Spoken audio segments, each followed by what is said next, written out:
పెహల్గామ్ ఉగ్రదాడి master mind Saifullah Kasuri sensational comments చేస్తున్నాడు. ఇప్పుడు నన్ను చూసి భారత్ భయపడుతుంది, కశ్మీర్ విషయంలో వెనక్కి తగ్గేదే లేదు అంటూ ఆయన ప్రస్తావిస్తున్నాడు.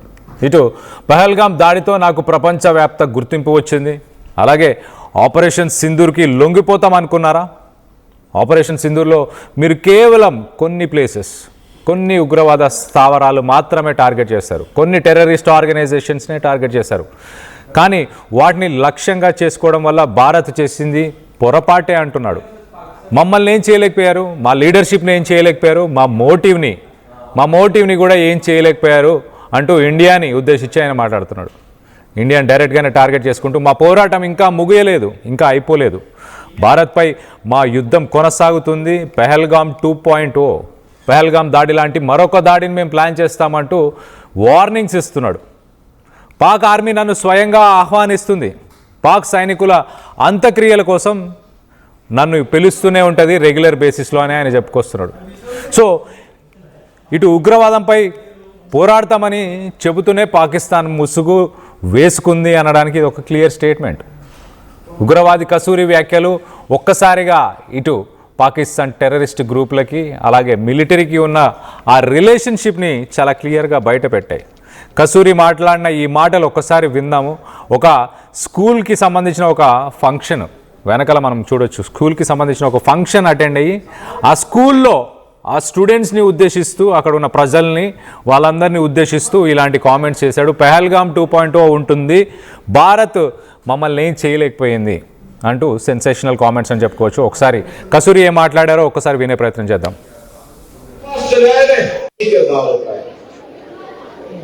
आज जिस बहरानी के नतीजे से हम दो चार हैं कि दुनिया में हमें कोई बर्दाश्त करने पर तैयार नहीं है। एक गजब किस्म का माहौल है,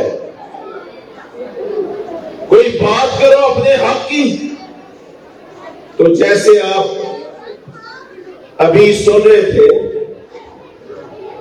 एक हमारे पाक फौज के नौजवान तलवंडी के साथ उनका ताल्लुक है, ड्यूटी के दौरान जख्मी हुए हैं और फिर अल्लाह की रजा से वो मौत से तो चार हुए हैं। हम ये समझते हैं पाकिस्तान का दिफा करते हुए कोई भी अगर वो वतन का दिफा करते हुए जख्मी होता है फिर मौत से दो चार होता है, इंशाअल्लाह हमारे पास दलाइल है, वो शरीयत के यहाँ, अल्लाह के दीन के यहाँ इंशाअल्लाह क़यामत वाले दिन उसका नाम शहीदों में लिखा जाएगा। हमारे ये शहीद है, हमारा ये फख्र है। और हमें कहा गया कि उनका जनाजा पढ़ाना। अब जनाजा पढ़ाना एक मुसलमान का दूसरे मुसलमान पर हक है, लेकिन अगर हम जनाजा भी पढ़ाएं तो हमारे दुश्मन के पेट में मरोड़ खड़े हो, उसका दिमाग मौत हो, उसकी रातों की नींदें हराम हो, तो इसका माना क्या है कि दुश्मन बड़ा बुखलाया हुआ है, उसके कदमों से जमीन निकल रही है, उसको अपना वजूद खतरे में नजर आ रहा है, वो अपने आप को ये समझता है कि अब आने वाला वक्त मेरा नहीं है और इंशाअल्लाह नहीं है, आने वाला वक्त, आने वाला कल, मेरी बात को खूब अच्छी तरह समझ लो, इंशाअल्लाह आने वाला कल ईमान का है, इस्लाम का है, पाकिस्तान का है, इंशाअल्लाह इंशाअल्लाह। Right, Pahalgam terror attack April 2025లో జరిగిన పెహల్గామ్కి మాస్టర్ మైండ్ ఇతనే సైఫుల్లా కసూరి. సైఫుల్లా కసూరి ఎవరు? ఎల్ఈటీ లష్కర్ ఈ తోయిబాకి సంబంధించిన డిప్యూటీ చీఫ్గా తనని చెప్పుకుంటూ ఉంటాడు. సో లష్కర్ ఈ తోయిబాకి సంబంధించిన టెర్రరిస్ట్ ఆర్గనైజేషన్కి డిప్యూటీ చీఫ్. పెహల్గామ్లో ఉగ్రదాడి ఏప్రిల్ 2025లో ఉగ్రదాడి ఎప్పుడైతే జరిగిందో అలాంటి ఇంకొక ఉగ్రదాడి కూడా చేస్తామంటున్నాడు. దానికి ఈయననే మాస్టర్ మైండ్. మళ్ళీ పెహల్గామ్ 2.0 ఉండబోతుంది అంటూ కూడా స్టేట్మెంట్స్ ఇస్తున్నాడు. ఇటు పాకిస్తాన్ ఆర్మీకి సంబంధించిన సోల్జర్స్ ఎప్పుడు చనిపోయినా పాకిస్తాన్ ఆర్మీ నన్ను రెగ్యులర్గా పిలుస్తుంటుంది వాళ్ళ అంత్యక్రియలు జరపడానికి వీటన్నిటికీ అంటూ. సో పాకిస్తాన్ ఆర్మీకి అలాగే ఈ లష్కరీ తోయిబాకి వీటి రెండింటికి కనెక్షన్ ఉందని బహిర్గతం చేస్తున్నాడు, బట్టబయలు చేస్తున్నాడు, పబ్లిక్ ప్లేసెస్లోనే మాట్లాడుతున్నాడు. ఇటు ఆపరేషన్ సింధూర్లో ఇండియా సాధించింది ఏమీ లేదు, లీడర్షిప్ అలానే ఉంది, అలాగే మా మోటివ్ అవన్నీ కూడా యాస్టిస్గా అలానే ఉన్నాయంటూ సెన్సేషనల్ కామెంట్స్ చేశాడు. దీనికి సంబంధించి మరింత ఇన్ఫర్మేషన్ తీసుకునే ప్రయత్నం చేద్దాం. మనతో పాటు ఎక్స్ కల్నల్ వివి రావు ఉన్నారు. ఆయనతో మాట్లాడి తెలుసుకునే ప్రయత్నం చేద్దాం. వివి రావు గారు నమస్తే అండి. ఇటు సైఫుల్లా కసూరి చేస్తున్న ఈ స్టేట్మెంట్స్ చాలా క్లియర్గా పాకిస్తాన్ మిలిటరీ అలాగే లష్కరీ తోయిబా వీళ్ళ కనెక్షన్స్ని చాలా బహిర్గతం చేస్తున్నారు, చాలా ఓపెన్గానే చెప్తున్నారు. దీన్ని మనం ఇంటర్నేషనల్గా వీటిని ఎవిడెన్సెస్గా చూపించి పాకిస్తానే ఉగ్రదాడులు చేపిస్తుంది, పాకిస్తానే ఉగ్రవాదులను పెంచి పోషిస్తుంది అని మనం మాట్లాడవచ్చా, మనం చెప్పుకోవచ్చా దాన్ని? మీడియాలో అయితే చెప్పుకోవచ్చండి, లీగల్ గా అయితే ఇది వ్యాలిడ్ గా ఉండదు. ఓకే, అయినా కానీ వీళ్ళందరూ యునైటెడ్ నేషన్స్ శాంక్షన్స్ లో ఉన్నారు. అంటే వీళ్ళని యునైటెడ్ నేషన్స్ ఆల్రెడీ ప్రోస్క్రైబ్ చేసింది. పాకిస్తాన్ లో వీళ్ళందరికీ షెల్టర్ ఇవ్వడం జరుగుతుంది, ప్రోస్క్రైబ్ చేసిన కానీ. రైట్. అంతేందుకని కేవలం ఎల్ఈటి లీడర్కే 25 మిలియన్ బౌంటీ ఉంది అమెరికాది. అమెరికన్ ఆర్మీ కావాలంటే ఏ రోజునైనా పట్టుకోవచ్చు అందుకని చెప్పి ఆయన్ని 2611 కేసుల మీద ఏదైతే పాకిస్తాన్ లో నడుస్తున్నాయో ఆయన్ని జైల్లో పెట్టారు. ఆ జైల్లో పెట్టింది బయట తీసుకొస్తానే ఉంటారు, మధ్యలో మీటింగ్స్ అటెండ్ అవుతూనే ఉంటారు. బహుశా బెయిల్ మీద అఫీషియల్ గా చూపిస్తారు, లేకపోతే పెరోల్ మీద చూపిస్తారు, కానీ ఆయన అటెండ్ అవుతూనే ఉంటారు. కానీ ఆయనకి హైయెస్ట్ సెక్యూరిటీ ఇవ్వడానికి Z+ మన ఇండియాలో ఎలాగైతే లెక్క పెడతారో అలా అటువంటి కేటగిరీ సెక్యూరిటీ ఆయనకి ఇస్తారు. ఓకే, అందుకని చెప్పి ఈ కసూరి గారిని ఇప్పుడు బేసికలీ స్పోక్స్ మ్యాన్ కింద చేశారు. ఓకే, పెహల్గాం అటాక్ లో డైరెక్షన్ అంతా కసూరి ఇచ్చినట్టు రిపోర్ట్స్ వచ్చినాయండి. ఓకే, సో ఇప్పుడు కసూరి చెప్తున్న విషయాలు ఏంటంటే మీరు టెర్రరిస్ట్ ఆర్గనైజేషన్స్ని టార్గెట్ చేశారు ఆపరేషన్ సింధూర్లో, కానీ లీడర్షిప్ని మీరు ఏం చేయలేకపోయారు, మా మోటివ్ని ఏం చేయలేకపోయారు అంటే రానున్న రోజుల్లో పెహల్గాం 2.0 ఉండబోతుందని కూడా చెప్తున్నాడు. అవునండి, ఇది గ్యారంటీగా అవుతుంది. ఎందుకంటే మనం టెర్రరిస్ట్ ఆర్గనైజేషన్స్ అంటాం, వాళ్ళు ఏమంటారంటే ఫ్రీడమ్ ఫైటర్ ఆర్గనైజేషన్స్ అంటారు, లేకపోతే జమ్మూ కాశ్మీర్ ఫ్రీడమ్ ఆర్గనైజేషన్స్ అంటారు. రైట్, ఇటువంటి పేర్లు వాళ్ళు చెప్పుకుంటారు. ఈ మీటింగ్ ఏం మాత్రం చాలా క్లియర్ గా ఉంది, పాకిస్తాన్ ఆర్మీ సపోర్ట్ 100% ఉంది. టెర్రరిస్ట్ స్థావరాలని మనం డ్యామేజ్ చేసాం, కానీ కేవలం మౌలానా మసూద్ అజర్ ఫ్యామిలీ కొంచెం దెబ్బతింది, ఆయన కూడా సేఫ్ గానే ఉన్నాడు. ఎల్ఈటి లీడర్షిప్ చాలా వరకు సేఫ్ గానే ఉంది. అందులో కేవలం బిల్డింగ్స్ కూలిపోవడం జరిగింది, బహుశా కొన్ని క్యాజువాలిటీస్ అయ్యి ఉండొచ్చు, కానీ ఎంతమంది క్యాజువాలిటీస్ అయ్యారనేది బయటకు రాలేదు, ఎందుకంటే పాకిస్తాన్ గవర్నమెంట్ ఎప్పుడూ డిక్లేర్ చేయదు. రైట్, అయితే కానీ ఆయన అన్న మాటల్లో ఒకటి మనం అంతర్యం తెలుసుకోవాలి. రైట్, పాకిస్తాన్ ఆర్మీ వాళ్ళ జవాన్లు ఎప్పుడైనా పోతే అంత్యక్రియలకి పిలుస్తున్నారు అని చెప్పారు. రైట్, అంత్యక్రియలకి పాకిస్తాన్ ఆర్మీ పిలవాల్సిన అవసరం లేదు, వాళ్ళు కూడా మన బ్రిటిష్ ఆర్మీ మోడల్లోనే ప్రతి యూనిట్ లోనూ ఒక మౌల్వీ ఉంటారు. సో ఏంటి పిలవాల్సిన అవసరం లేదు. బేసికలీ ఏంటంటే ఆయన చెప్పదలిచేది ఏంటంటే, మేము ఇన్ఫిల్ట్రేట్ చేసి జమ్మూ కాశ్మీర్ లో అలజడులు సృష్టిస్తున్నప్పుడు, తిరిగి ఎక్స్ఫిల్ట్రేట్ చేస్తున్నప్పుడు మాతో పాటు ఆర్మీ జవాన్స్ కూడా ఉంటారు. అందులో ఎవరైనా పోతే నేనే వెళ్తాను వాటికి, ఎందుకంటే అక్కడ చనిపోయినప్పుడు ఏమవుతుందంటే అండి, బోర్డర్ ఏరియాస్ లో ఎవరైనా ఇటువంటి వాళ్ళు చనిపోయినప్పుడు ఏం చేస్తారంటే వాళ్ళు టెర్రరిస్ట్ గ్రూప్ కింద డిక్లేర్, అంటే ఎల్ఈటి మెంబర్ కింద డిక్లేర్ చేస్తారు. వాళ్ళు పాకిస్తాన్ ఆర్మీ జవాన్ అని చెప్పరు. అలాగే బాడీస్ కూడా క్లెయిమ్ చేయలేదు 1999 లో కార్గిల్ వార్ లో. ఇటువంటి వాటిని బాడీస్ అక్కడ అటువైపు దొరికితే మాత్రం వాళ్ళు వెంటనే వెళ్ళి పూడ్చిపెడతారు. ఆ పూడ్చిపెట్టేటప్పుడు కలమాది చదవాల్సి ఉంటుంది. ఆ చదివేటప్పుడు ఎల్ఈటి లీడర్ కాబట్టి పిలుస్తారు. ఓకే, సో ఆర్మీ వాళ్ళు చనిపోయినా ఆర్మీ వాళ్ళని కూడా ఎల్ఈటి లీడర్గానే, అంటే వాళ్ళ సైడ్ అయితే వాళ్ళు ఫ్రీడమ్ ఫైటర్స్ అని చెప్పుకుంటున్నారు కాబట్టి ఒక ఫ్రీడమ్ ఫైటర్గా చనిపోయాడు అనే ఒక ముద్ర వేసే ప్రయత్నం చేస్తారా, అలా చేస్తుంటారా, బ్రాండింగ్ చేసుకుంటారా? రెండోది ఇంకోటి మీరు అన్నట్టు కరెక్టే, కాకపోతే ఇంకొంచెం డీటెయిల్ గా నాకు తెలిసింది చెప్తాను. చెప్పండి. అదేంటంటే వాళ్ళల్లో రిటైర్ అయిన ఎస్హెచ్జి అంటే మన పారా కమాండోస్ ఈక్వలెంట్ వాళ్ళని చాలా మంది ట్రైనింగ్ వీళ్ళకి క్యాంప్స్ లో ట్రైనింగ్ కోసం డీటెయిల్ చేస్తారు. ఓకే. తర్వాత కొంతకాలం తర్వాత ఏం చేస్తారంటే ఐఎస్ఐ తోటి పని చేయిస్తారు.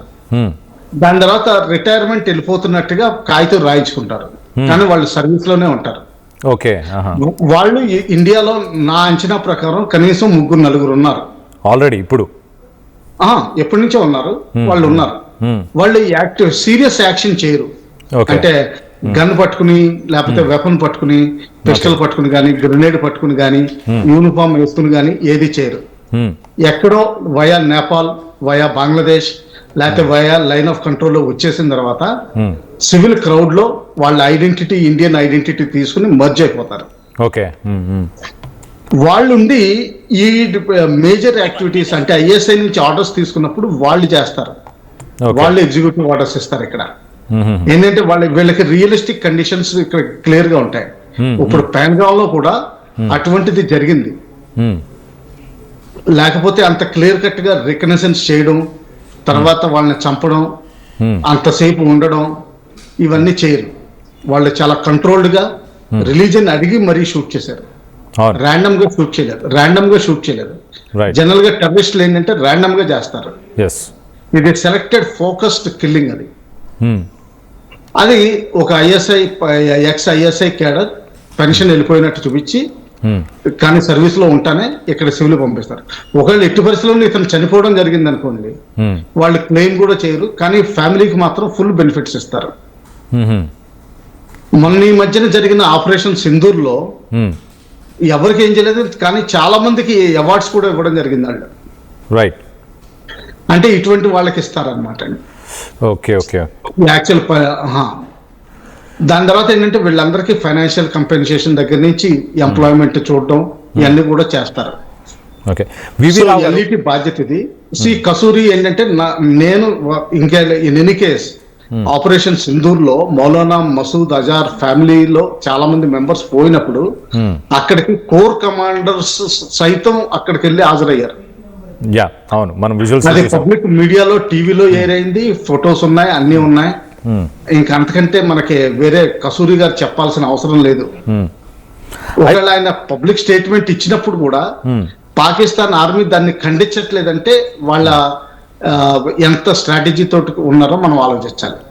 ఓకే. అయితే వివి రావు గారు, ఇప్పుడు రెడ్ ఫోర్ట్ దగ్గర జరిగిన ఇన్సిడెంట్ కానీ, ఇటు అల్ఫలా యూనివర్సిటీలో ఒక ఆపరేషన్ని, ఒక మిషన్ని వాళ్ళు అక్కడ ప్లాన్ చేయడం కానీ, ఇదంతా కూడా మీరు అన్నట్టు 3-4 ఐఎస్ఐ నుంచి రిటైర్ అయ్యి వచ్చిన వాళ్ళు బ్యాక్ డ్రాప్లో వాళ్ళ డైరెక్షన్లో నడుస్తుంటాయి ఇవన్నీ. రెడ్ ఫోర్ట్లో జరిగిన ఈ ఇన్సిడెంట్ కానీ ఎగ్జాక్ట్లీ ఆ రెడ్ ఫోర్ట్ లో జరిగిన ఇన్సిడెంట్ చూస్తే దాదాపు మనకు మీడియాలో వచ్చిన రిపోర్ట్స్ ప్రకారం దాదాపు 3 గంటల సేపు రెడ్ ఫోర్ట్ దగ్గరలో ఉన్న మాస్క్ దగ్గర అతను వెయిట్ చేశాడు పార్కింగ్ ఏరియాలో.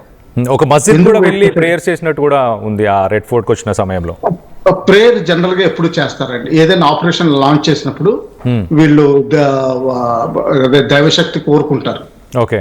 అందులో డౌట్ ఏం లేదు. మామూలుగా జమ్మూ కాశ్మీర్ లో కూడా చూసాం, ఎప్పుడు ఏంటంటే వాళ్ళు మేజర్ ఆపరేషన్ లాంచ్ చేసేటప్పుడు వీటికి వాళ్ళు నమాజ్ చేస్తారు, అందులో డౌట్ ఏం లేదు. అక్కడ వెయిట్ చేసాడంటే అతను ఎందుకు వెయిట్ చేయాల్సి వచ్చిందంటే ఆర్డర్స్ కోసం వెయిట్ చేస్తున్నాడు. ఆర్డర్స్ దొరికినట్లేదు, ఎందుకంటే అప్పుడు భయపడ్డారు. పాకిస్తాన్ భయంతో ఉంది, ఎందుకంటే అది లీక్ అయ్యి ఇండియన్ ఆర్మీ, అదే Indian arm forces total war declare చేసి, ఎందుకంటే మన ఆపరేషన్ సింధూర్ 1 విరామం ఇచ్చినప్పుడు క్లియర్ గా చెప్పాం, నెక్స్ట్ టెర్రరిస్ట్ అటాక్ ఏదైనా జరిగితే అది యుద్ధం, పాకిస్తాన్ యుద్ధం చేసినట్టే అని. సో ఆ విధంగానే చర్యలు తీసుకుంటామని అందుకని భయపడ్డారు. ఓకే. అది ఎస్పెషల్లీ ఢిల్లీ రెడ్ ఫోర్ట్ లేకపోతే ఢిల్లీ ఆర్ఎస్ఎస్ హెడ్ క్వార్టర్స్ ఇటువంటి అయితే దాని పరిశ్రమ చాలా తీవ్రంగా ఉంటాయని వాళ్ళకి తెలుసు. ఓకే. అయితే ఈ డాక్టర్ ఎప్పటి నుంచో ఉన్న సెల్ఫ్ డైరెక్టివ్ లో అతను ఎక్స్ప్లోర్ చేసినట్టు నేను భావిస్తున్నాను. ఎన్ఐఏకి క్లియర్ గా తెలిసి ఉంటుంది, ఇప్పుడు కోర్ట్ కేసు ఫైల్ లైన్ చేసినట్టున్నారు. ఈ ఆల్ఫరాన్ యూనివర్సిటీలో ఎవరైతే హ్యాండ్లర్ ఉన్నారో ఆ హ్యాండ్లర్ పేరు ఇంకా తెలియలేదు, ఎందుకంటే వాళ్ళు కట్ ఆఫ్ పెట్టుకుంటారు. ఓకే. డెడ్ అంటే వాళ్ళు ఎలా ప్రవర్తిస్తారంటే ఎవరు బ్యాక్గ్రౌండ్ మనిషి ఎవరన్నది ఎవరికి తెలియదు, ఇన్ఫర్మేషన్ తెలియకుండా. అయితే వివి రావు గారు, ఇప్పుడు రీసెంట్ టైమ్స్లో మనం చూస్తే పాకిస్తాన్కి సంబంధించిన ఆర్మీ ఆఫీషియల్స్ కూడా కొన్ని స్టేట్మెంట్స్ ఇస్తున్నారు. ఎక్కడి నుంచన్నా మిసైల్స్ పంపించండి, ఎవరినైనా తెచ్చుకోండి, తాలిబాన్స్ని తెచ్చుకోండి, బంగ్లాదేశీస్ని తెచ్చుకోండి, ఇంకెవరినైనా తెచ్చుకోండి, ఎవరిని తెచ్చుకున్నా ఈసారి ఇండియాకి మాత్రం గట్టి సమాధానం ఇస్తాము అంటూ ఇలాంటి స్టేట్మెంట్స్ ఒక సైడు. ఇంకో సైడు ఎల్ఈటీ నుంచి ఇటు లష్కర్ ఈ తోయిబా ఇలాంటి కసూరి నుంచి కూడా కొన్ని స్టేట్మెంట్స్, పెహల్గామ్ 2.0 ఉండబోతుంది అంటే ఏదన్నా ప్లాన్ చేస్తున్నారా? ఇటు ఆర్మీ కానీ లేకపోతే ఈ మిలిటెంట్స్ కానీ సైలెంట్గా ఉన్నారు కొంత సమయం, మళ్ళీ బ్యాక్ డ్రాప్లో పెహల్గామ్ 2.0 అలాంటి ఏమైనా ప్లాన్స్ ఉన్నాయా? ఆర్మీ నుంచి వస్తున్నాయి, మిలిటెంట్స్ నుంచి కూడా వస్తున్నాయి. దాని గురించి ఏమైనా ఆలోచించాలా? కొంత టెన్షన్ సిచ్యువేషన్ ఏమైనా ఉండబోతుందా? కొన్ని ఇన్పుట్స్ ఇంటర్నేషనల్ గా మనం ఎగ్జామిన్ చేస్తే టర్కీ 4 రోజుల క్రితం నేను పాకిస్తాన్కి ఆఫ్ఘనిస్తాన్కి మధ్యన సంధి కుదర్చలేను, నేను బయటకు వెళ్ళిపోతున్నాను ఈ చర్చల్లోంచి, నేను ఫెయిల్ అయ్యానని బయటకు వెళ్ళిపోయింది. అంటే ఏంటంటే ఇప్పుడు ప్రస్తుతానికి ఆఫ్ఘనిస్తాన్ పాకిస్తాన్ చర్చలు టోటల్ గా విఫలమైనవి. అంటే వీళ్ళు ఆఫ్ఘనిస్తాన్ లో బహుశా ఏ ఎయిర్ ఫోర్స్ తోటో అటాక్ చేసే ఉద్దేశంలో మెల్లగా ప్లాన్స్ చేసుకుంటున్నారు. ఓకే, ఎస్పెషల్లీ టీటీపీ పేరు మీద చేస్తారు. టీటీపీ హెడ్ క్వార్టర్స్ ఎక్కడున్నాయని ఆ వాటి మీద చేసామని చెప్తారు. అయితే ఆఫ్ఘనిస్తాన్ మాత్రం వాళ్ళ దగ్గర ప్లేన్స్ లేకపోయినా కానీ గ్రౌండ్ ఫోర్స్ లో చాలా ఎక్స్పీరియన్స్డ్ పీపుల్ ఉన్నారు. అలాగే 25 lakh మనుషులు అంటే దాదాపు 3 మిలియన్ల ప్రజల్ని పాకిస్తాన్ వెనక్కి పంపించేయడం జరిగింది. ఆఫ్ఘనిస్తాన్ కాంగ్రెసీకుల్ని వాళ్ళు ఎప్పుడో 30 ఏళ్ల నుంచి పాకిస్తాన్ లో పనిచేసి దాదాపు సెటిల్ అయిపోయారు. వీళ్ళందరినీ వెనక్కి పంపించినప్పుడు వీళ్ళందరికీ కోపంగా ఉంది. సో వాళ్ళకి రూట్స్ కానీ ప్రదేశాలు కానీ అన్ని క్లారిటీతో తెలుసు. So Afghanistan government, Taliban government already warning ఇచ్చింది, తీవ్రంగా రియాక్ట్ అవుతామని. సో ఏదోటి జరిగే అవకాశం ఉంది. ఇంకా ఇండియన్ బోర్డర్ అంటారా, మనం ఒకటి మర్చిపోకూడదు. పాకిస్తాన్ భయపడి ఏ టెర్రరిస్ట్ యాక్టివిటీ చేయకపోయినా కానీ మునీర్ గారు ఫస్ట్ స్టేట్మెంట్ ఒకటి ఇచ్చారు, మీకు ఈస్ట్ సైడ్ నుంచి అంటే తూర్పు సైడ్ నుంచి ఈసారి అటాక్స్ బాగా వస్తాయని.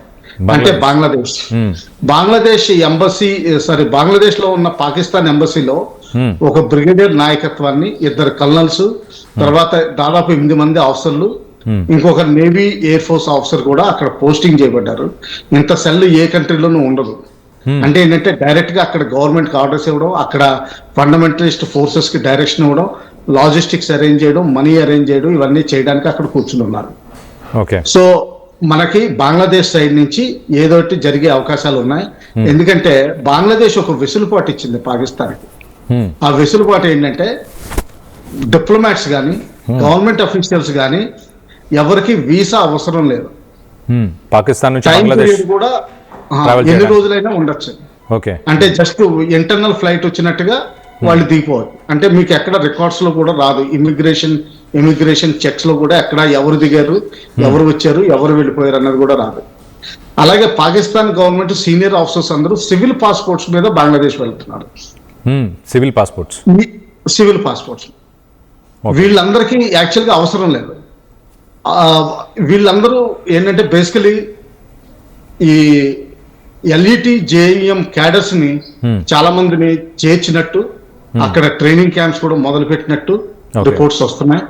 కాకపోతే ఇంకా టైం పడుతుంది వాళ్ళకి. వాళ్ళు ఓల్డ్ క్యాడర్స్ ఎవరైతే పాకిస్తాన్ నుంచి వచ్చారో వాళ్ళు డెఫినెట్ గా ఇండియాలో ఏదోటి అలజడి సృష్టించగలరు ఒక వారం రోజుల నోటీస్ తోటి, నా అభిప్రాయం.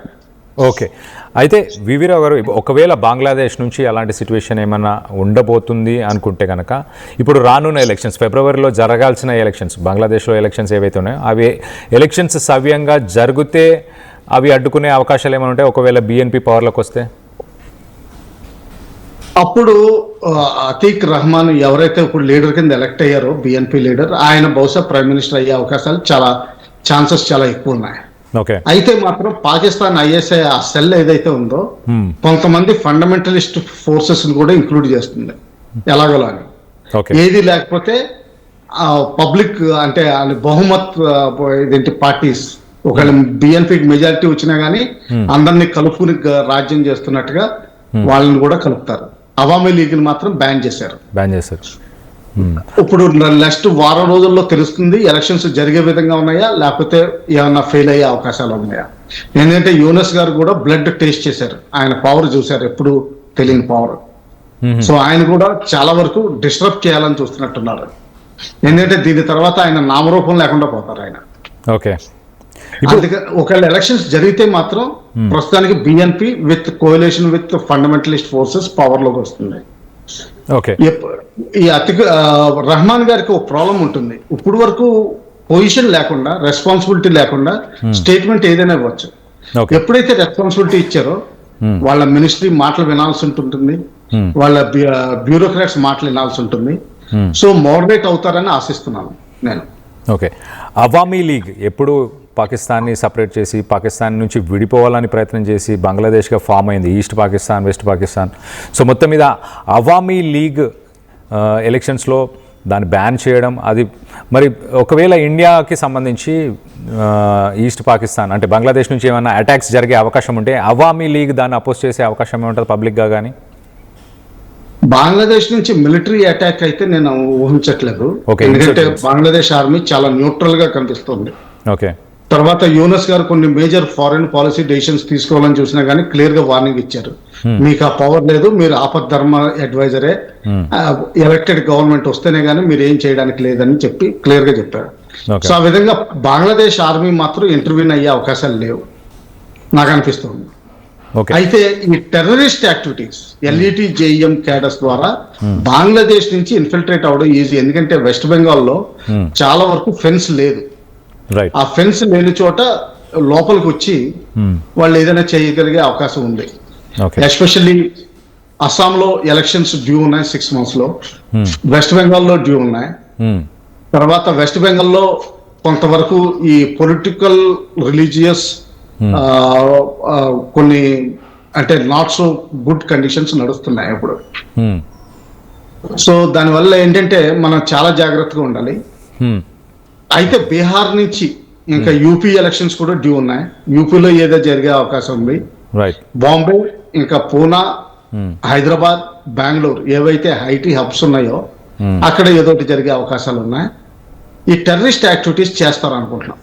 ఓకే, అయితే ఇండియన్ ఇంటెలిజెన్స్ కానీ, నేషనల్ ఇన్వెస్టిగేటివ్ ఏజెన్సీ కానీ, లేకపోతే ఆర్మీ కానీ ఇవన్నీ మానిటర్ చేస్తున్నారా? ఒకవేళ వాళ్ళు ఇలాంటి స్టెప్స్ ఏదైనా అంటే టెర్రరిస్టులను పంపించి ఏదైనా విధ్వంసం సృష్టించాలి, అలజడులు, అల్లర్లు చెలరేగాలి అన్న ఉద్దేశంలో వాళ్ళు ఏమైనా చేయాలనుకుంటే ఇండియా ఎలాంటి స్టెప్స్ తీసుకుంటే బాగుంటుంది? ఆల్రెడీ ఎలాంటి స్టెప్స్ తీసుకొని ఉండవచ్చు దాని గురించి? ఏజెన్సీస్ మాత్రం అప్రమత్తంగా ఉండుంటాయి. అయితే ఏజెన్సీస్ ని కూడా బైపాస్ చేయడం అంత కష్టమే కాదు. ఓకే, వాళ్ళు తెలుగులో తాడిని తల్లినేవాడు ఉంటే తలని తల్లినేవాడు అనేదో సామెత ఉంటుంది తెలుగులో. అలాగా ఈ ఎత్తుకు ఈ పై ఎత్తు గేమ్స్ లో ఇంటెలిజెన్స్ గ్యాప్స్ అంటాం, నేను వైఫల్యం అన్నాను, ఒక్కోసారి గ్యాప్స్ వస్తాయి, అంటే కొన్ని ఆ గ్యాప్స్ లో వాళ్ళు ఆపరేట్ చేస్తారు. తర్వాత ఏంటంటే టాప్ సీక్రెట్ ఆపరేషన్స్ చేసినప్పుడు వాళ్ళు చాలా కేర్ఫుల్ గా ఆపరేట్ చేస్తారు. ఆ విధంగా. ఓకే, సో రావు గారు, రానున్న రోజుల్లో పాకిస్తాన్ నుంచి అంటే ఇటు బంగ్లాదేశ్, ఈస్ట్ పాకిస్తాన్ నుంచి కూడా థ్రెట్ అయితే ఖచ్చితంగా ఉంది. మరి దానికి తగ్గట్టు ఇండియన్ ఆర్మీ ఫోర్సెస్ ఇవన్నీ కూడా వర్క్ చేస్తే బాగుంటుంది.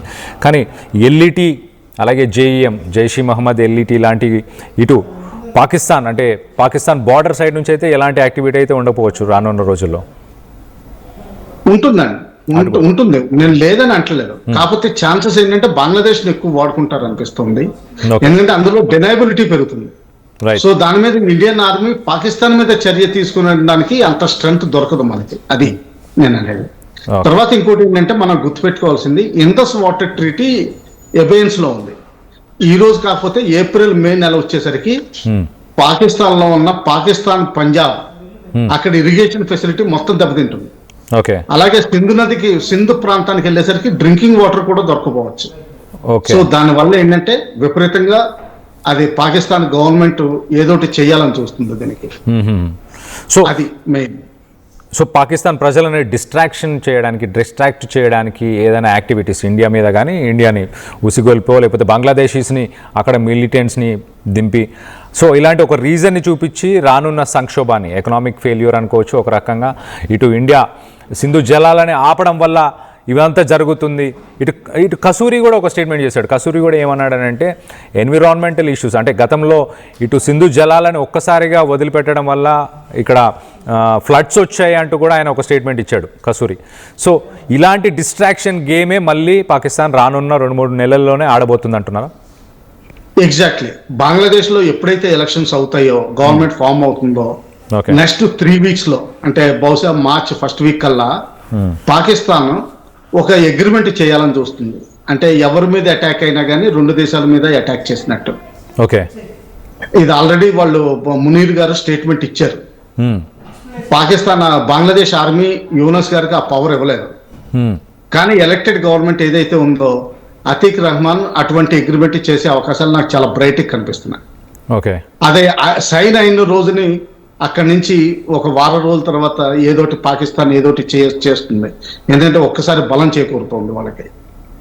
అలాగే చైనా నుంచి రావాల్సిన J-35 విమానాలు వచ్చేసినాయి 30. తర్వాత సబ్మెరీన్ ఒకటి వచ్చింది.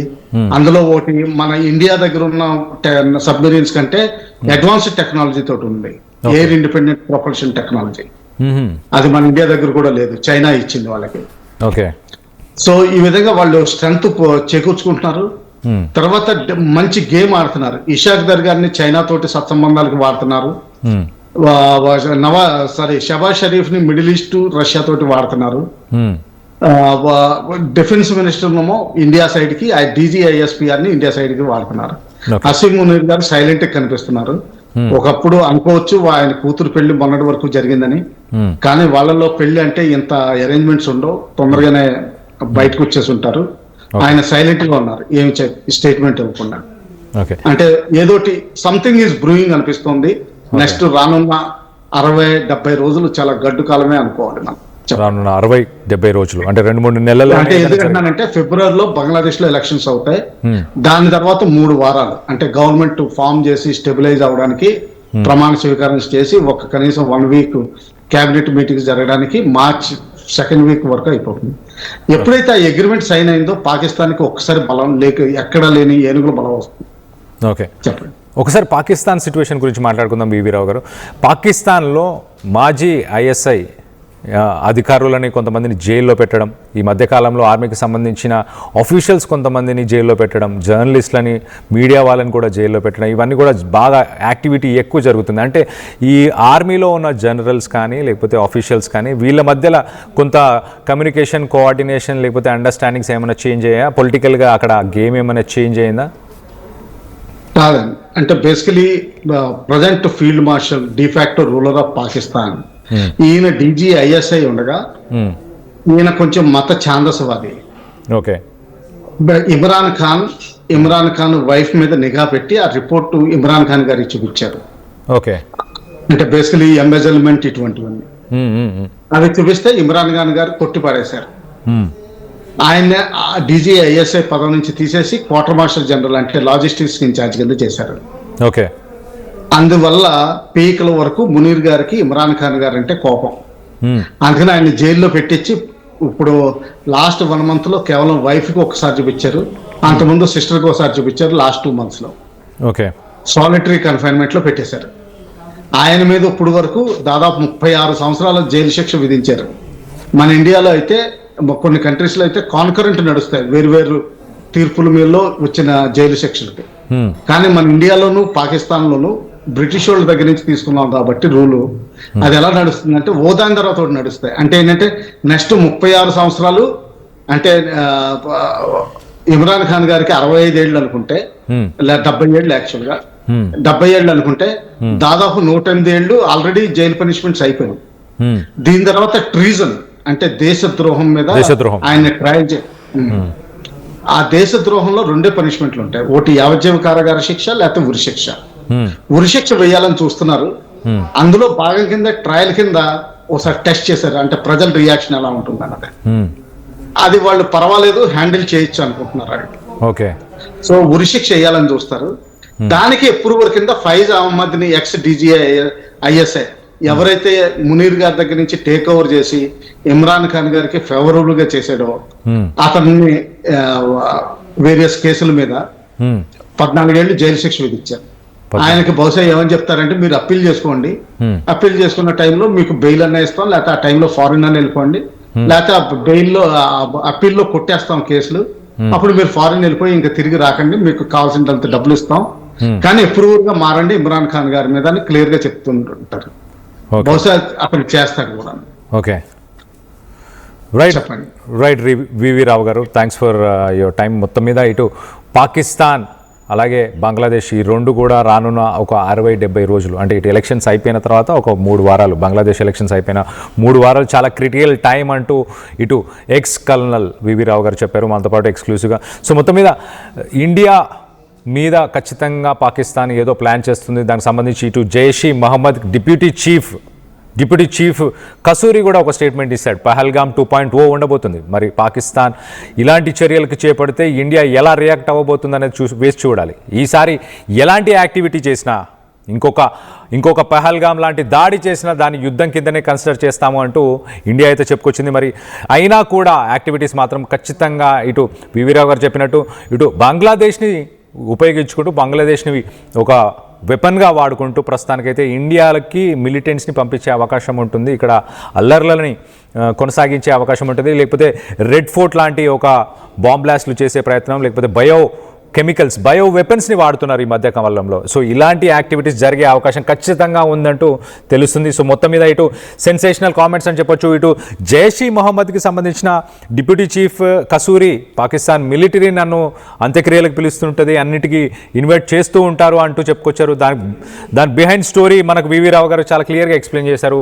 ఇండియాకు సంబంధించి ఇన్ఫిల్ట్రేషన్స్ కానీ ఎక్స్ఫిల్ట్రేషన్స్ కానీ ఇవి జరగాల్సిన సమయంలో, జరిగే సమయంలో ఎవరైనా పాకిస్తాన్ ఆర్మీకి సంబంధించిన వాళ్ళు చనిపోతే దానికి గాను రిచువల్స్ని పర్ఫామ్ చేయడానికి ఇటు కసూరి యాక్టివ్గా ఇన్వాల్వ్ అయ్యాడు. అలాగే రానున్న రోజుల్లో పెహల్గామ్ 2.0 ఉందంటూ కూడా ఆయన చెప్పుకొస్తున్నాడు. దీనికి సంబంధించి మీరేమనుకుంటున్నారు?